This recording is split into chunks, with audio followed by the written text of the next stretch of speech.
Have you ever set out to succeed at something only to turn around and wreck it yourself? You finally started getting your routine together, then stayed up all night doing nothing. You started getting in shape, and the moment you saw progress, you slipped right back into old habits. You said you wanted change, but found yourself stuck in the same distractions, the same excuses, the same patterns. That's self-sabotage. Your mind pulling you back to what feels safe, even if it's silently killing your momentum. And until you understand why it happens, you'll keep destroying the very things you say you want. Most of the time, we think we're chasing success, growth, or change. But really, we're running away from what we think will hurt us. You say you want to make more money, get in shape, improve your life, but as soon as things start moving, resistance kicks in. Suddenly, you're procrastinating, avoiding, pulling back, and you might not even know why, but your brain does. Here's what most people never realize. All human behavior is driven by two forces: the need to avoid pain and the desire to gain pleasure. And people will do far more to avoid pain than they will to gain pleasure. Because success doesn't just bring rewards, it brings pressure, it brings expectations, it brings attention. And for a lot of people, that feels uncomfortable, even threatening. You start making money, and now you're worried about losing it, or people treating you differently. You start getting in shape, and now you're being noticed in ways that feel uncomfortable. You start improving yourself, and part of you wonders, what if I don't belong here? What if I outgrow the people around me? And a lot of this isn't even conscious. These triggers live under the surface. Your nervous system is constantly scanning for what feels safe and what doesn't. And without realizing it, you start backing away from the very thing you said you wanted. It's not because you're lazy, it's not because you don't care. It's because some part of you has connected that goal with pain. Now add this to the mix. A part of you might not even believe you deserve it. You've spent years seeing yourself a certain way, maybe as the struggler, the outsider, the one who never quite makes it. So when good things finally start happening, they don't feel right. They feel like a mistake, like something you didn't earn.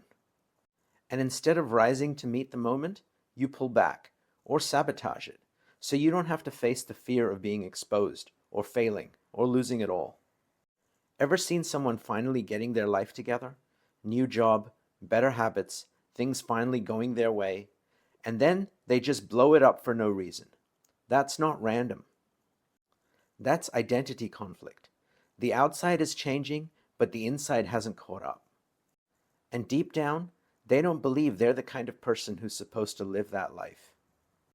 Even if they want it, it doesn't feel like them. The strongest force in the human personality is the need to remain consistent with how we define ourselves. This is our identity. And when our nervous system senses that your life no longer matches your identity, it tries to bring things back to your emotional baseline. This is what people call emotional homeostasis, but really, it's just your body trying to stay consistent with your story. Not what's best for you, not what's true, just what feels normal, even if that normal is stress, dysfunction, or struggle. Because familiar feels safe, and unfamiliar, even when it's better, feels like a threat. That's why people stay stuck. Not because they can't change, but because they're still trying to stay loyal to the version of themselves they've always believed they were. And until that shifts, everything new will feel like a threat, even the things they say they want most. One of the hardest parts of growth isn't the work, it's what it might cost you. You start improving your life financially, physically, and mentally, and then this quiet fear shows up. Not about whether you can handle it, but about whether the people around you can. You start thinking, if I change too much, will I still fit in? Will I lose people? Will they think I've changed? And so you pull back. You downplay your ambition. You hide your progress, not because you're not capable, but because part of you doesn't want to end up alone at the top. When growth and connection start pulling in opposite directions, most people choose connection, even if it means staying small to be accepted. Because let's be real, success can be isolating.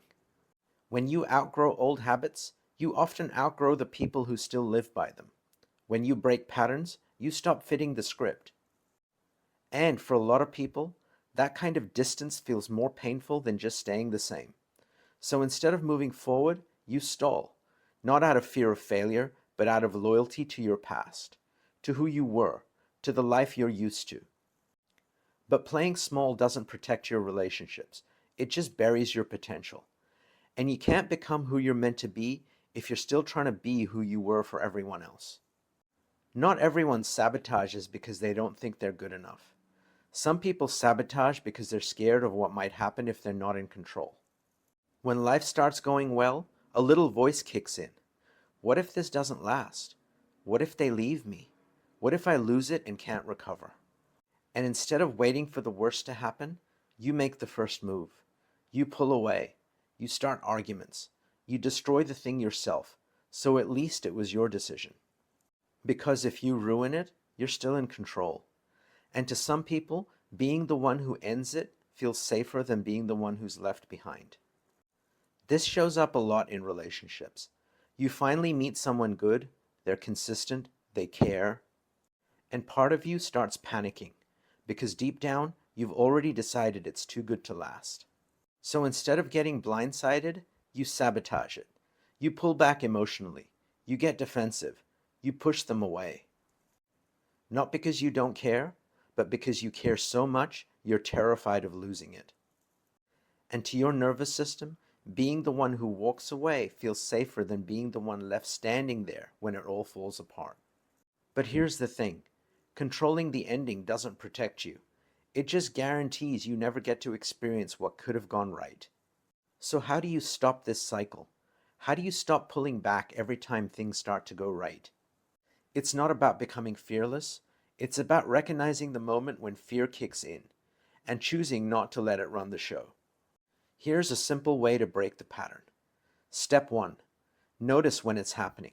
Catch the moment. That moment where you're about to cancel, avoid, or shut down. Pause there. Step 2. Ask yourself, what pain am I trying to avoid right now? Is it rejection, judgment, feeling like a fraud, the pressure to maintain? Step 3. Rewire what it means. Instead of success equals danger, start seeing it as success equals growth. Not something to fear, just something new.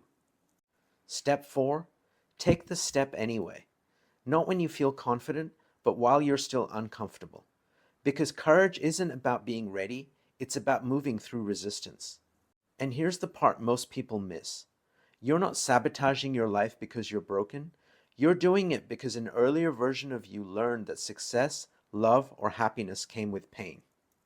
But that version, they're not in charge anymore. You've grown, you've changed, and the life you want, it's not dangerous, it's just unfamiliar. The only thing stopping you from getting what you want is the story you're telling yourself about why you can't have it. And maybe now, it's time to change the story, because that resistance you feel, it's not weakness, it's your old identity trying to keep you small. But it's not the truth, it's just the past, and your story is ready to be rewritten. If you found this video insightful, you might like another one on a similar topic. Click on the thumbnail to watch or keep exploring. Also, please comment, like, and subscribe to the channel.